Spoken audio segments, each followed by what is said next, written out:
Si è svolto stamani in occasione della settimana europea della riduzione dei rifiuti un convegno dal tema Il futuro del riciclo della plastica nell'economia circolare. L'iniziativa effettuata presso l'Istituto Roncalli di Grotte ha visto la partecipazione di qualificati esperti.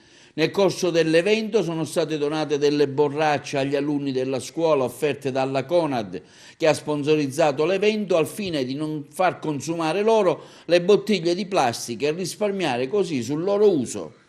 Sì, io credo che i nostri studenti devono essere abituati sin da piccoli ad avere quella sensibilità ambientale di economia circolare e sostenibile che deve far parte del loro bagaglio culturale. Non è possibile praticamente che un ragazzo sia educato a lasciare indifferenziata l'immondizia, per esempio. Deve sapere che bisogna valorizzare al massimo tutto ciò che viene scartato e questo si chiama economia circolare. Io credo che un corso di economia circolare dovrebbe essere fatto anche all'interno della scuola con i docenti e naturalmente i dirigenti scolastici.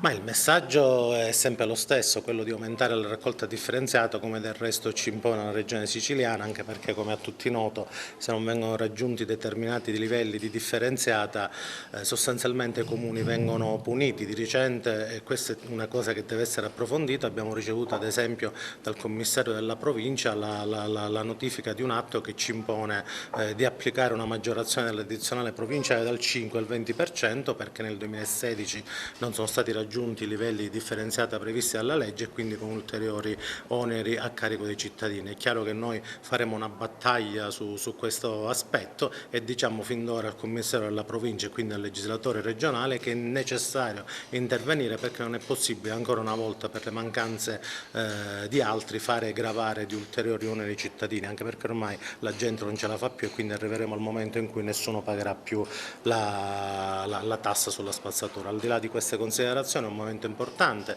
i nostri ragazzi, non perché siamo a Grotte, ma sono stati sempre particolarmente virtuosi, esempio di buone prassi, e quindi ancora una volta siamo all'Istituto Comprensivo grazie all'ospitalità e alla gentilezza del dirigente scolastico, che io amo chiamare sempre preside, il professore Giordano, e oggi è una giornata particolare perché consegneremo, grazie anche alla collaborazione di alcuni partner, delle borracce, quindi quale migliore iniziativa per abbattere il consumo di plastica. Quindi una grande sensibilità da parte del Comune, diverse le iniziative poste in essere, nella speranza che si riesca a fare in modo che questa martoriata terra finalmente dia esempi di civiltà e di buone prassi.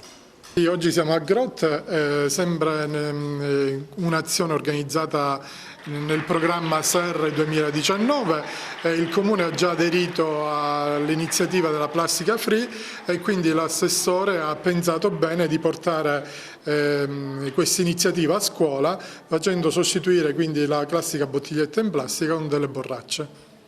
Iniziativa importante, Conad d'altronde si ritaglia un ruolo sempre di impresa sociale e quindi collabora attivamente con la comunità per il bene comune.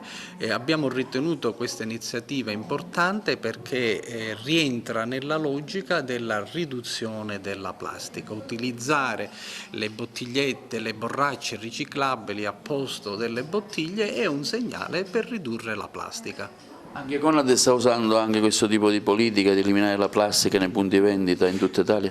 Conad è molto attenta e ha dedicato particolare attenzione a tutti quei materiali, dall'imballaggio agli shoppers al materiale di consumo, utilizzando esclusivamente prodotti certificati o biodegradabili e compostabili.